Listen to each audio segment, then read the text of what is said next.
Hey guys, what's up? Books Nelson here with another card breakdown. Today we're going to be going into Dark Matter Ron Artest and showing you guys how to be effective. I mean, this honestly can double as a Galaxy Opal Ron Artest tutorial as well if you somehow get your hands on that card or if you've had them already, because these cards are basically identical. This is just Galaxy Opal Ron Artest with upgraded attributes. If we looked at the comparison earlier. Okay, that having been said, this card was way ahead of his time, way ahead of his time. And so for that reason, he fits in very well with the Dark Matters right now. And let's see why he's so very good. So he's got Michael Jordan dribble style with Kobe Bryant size up. So the Kobe Bryant size up is not the strongest size up in the game. You see here, it has some pretty slow measured dribbles, but if you go to that behind the back, you're good to go. Behind the back's pretty snappy. Between the legs is okay. There's definitely a little bit of a load up on the size up.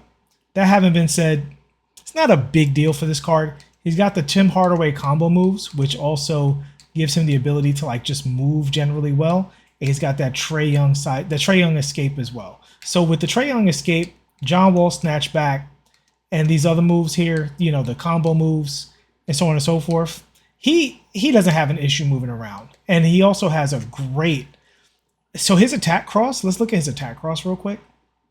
So that's his attack cross. Now, as an attack cross, it's mid.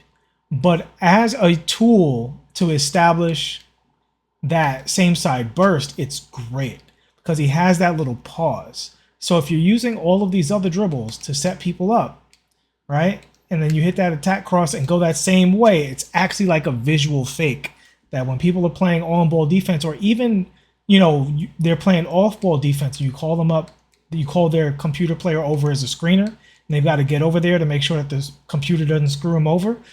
When they're switching sides and looking to recover before they get back to off-balling you, that tool is still useful because you can make them read the wrong side there by looking like you're kind of switching hands and you're not switching hands. All right.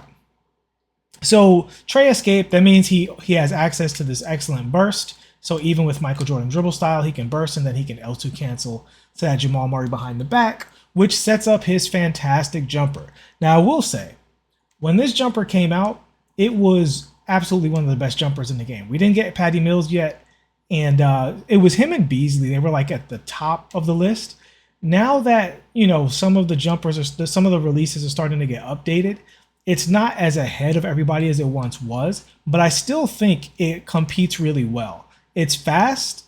It can get off very quickly off the Jamal Murray behind the back. I'll show you what I mean. So the thing is, when you do this Jamal Murray behind the back, how quickly do they go up into their animation? Some cards don't do that well. In fact, I'll give you an example right now. So we go down here to, oh, I took him off the team. Let's see if LeBron has it. Maybe LeBron has it. Yeah. See there? Load up, right? He doesn't go straight up into the shot.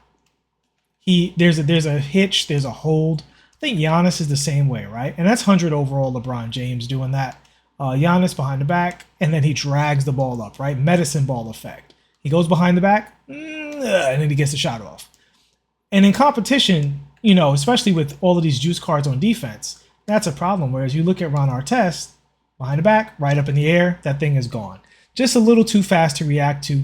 So when you're involving screens and L2 canceling, that's just such an overpowered tool. It's just a very strong tool for him to have. And yeah, if you're using the card, that's what you're getting into. That this is a maybe second most powerful tool in the game. The most powerful tool in the game is anybody who can get to this stick dunk, right? If you can bread and butter into that stick dunk, that's probably the most powerful tool just because there's like pretty much like once that happens, there's nothing you can do about it. But the Jamal Murray behind the back is maybe tied for most powerful tool in the game. And he has a good version of it because his jumper allows him to explode into it. All right, so what else does what else does Ron have? I was thinking about the John Wall. He has the John Wall hot back, John Wall snatch back, and he's got the John Wall crossover. So he's coming up aces as far as that stuff. This is his breakdown moves. Not remarkable. Okay, you know, I think I could find something to make that work. And you can burst out of it very well, which is pretty cool. But I don't know how much I would use that, to be honest with you, because he just has such strong tools everywhere else. Look at that John Wall snatch with the Kobe dribble style. Unfortunately, That John Wall snatch with the Kobe dribble style doesn't give you like access to anything cool off of here the way you get if you have Steve Francis or De'Aaron Fox. Oh, I will say, actually, you know what? I take it back. The crossover is kind of nice. Crossover is nice, and the tray escape is nice. So that John Wall snatch back into that tray escape is actually quite beautiful. And you see there, same side burst. I like that a lot. That is really, really good stuff. Listen, I know Ron's been out for a long time, and in the My Team community, once a card gets old, we like to put other cards ahead of him. This Ron Artest is still pretty much where he was. He's in the second tier. I think top tier is Glenn Rice and Michael Beasley. I think those guys, they take it. Ron, any card after that, Kawhi, Dr. J, whoever you like, Ron Artest is in that conversation. He's talking to those guys, looking at those guys eye to eye and saying, I deserve a spot here. We know the defense is going to be absolutely immaculate for Ron. And he's also got a stocky player build, which we don't talk about a lot.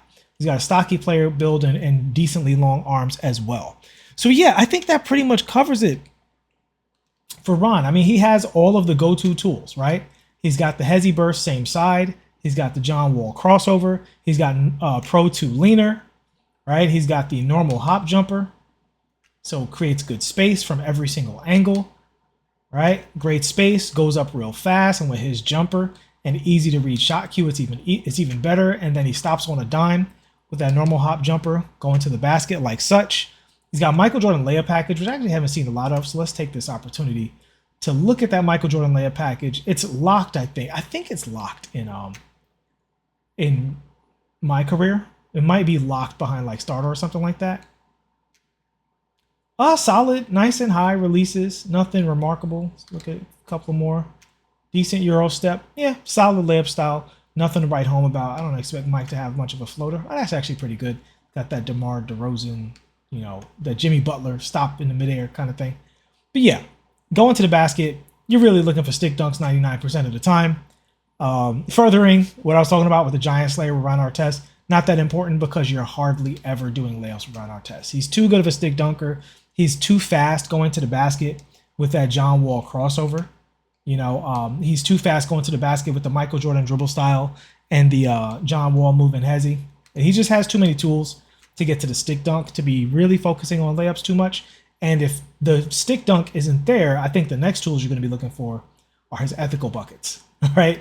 When you look at these step backs, these snatch backs into jumpers, and obviously L2 canceling into both of those things as well. So you can also, L2 cancel into your Jamal Murrays, into your snatchbacks, and get all of that stuff going. So, I mean, really, that's it with Ron, man. I would say, he has every tool in the book. Kobe Bryant size up isn't the best size up, but it's more than usable. And it's more than usable with that Michael Jordan dribble style as well. You get that fast push cross off of it. Oh, yeah, I just remembered something. So Kobe Bryant does have one really good, Michael Jordan dribble style, I'm sorry. You can whoopty out of this style and get to that John Wall straight to the basket as well. He's got a solid whoopty for that stuff too. And when you have a good hop back like this, that tool becomes even more effective as well to really change the rhythm of how you're moving back and forth. So that's going to cut it for Ron. Ron is excellent. He's been excellent for a long time. Been a usable card in every iteration. He's in that kind of 2K24 Hall of Fame with, I think Devin Booker's kind of out of it now, but Giannis, every card's been fantastic. LeBron, every card's been fantastic, right? There's just a few of these cards have been good all year. Michael Beasley, every single Michael Beasley card has been basically the best version of whatever he was when he came out. And Ron is no different. Ron's one of the best two-way cards in the game. Primary ball handler, primary on-ball defender, catch and shoot. Basically no flaws in the card whatsoever. And even not having like Kyrie dribble style and Steve Francis size up, I don't think those things are necessary.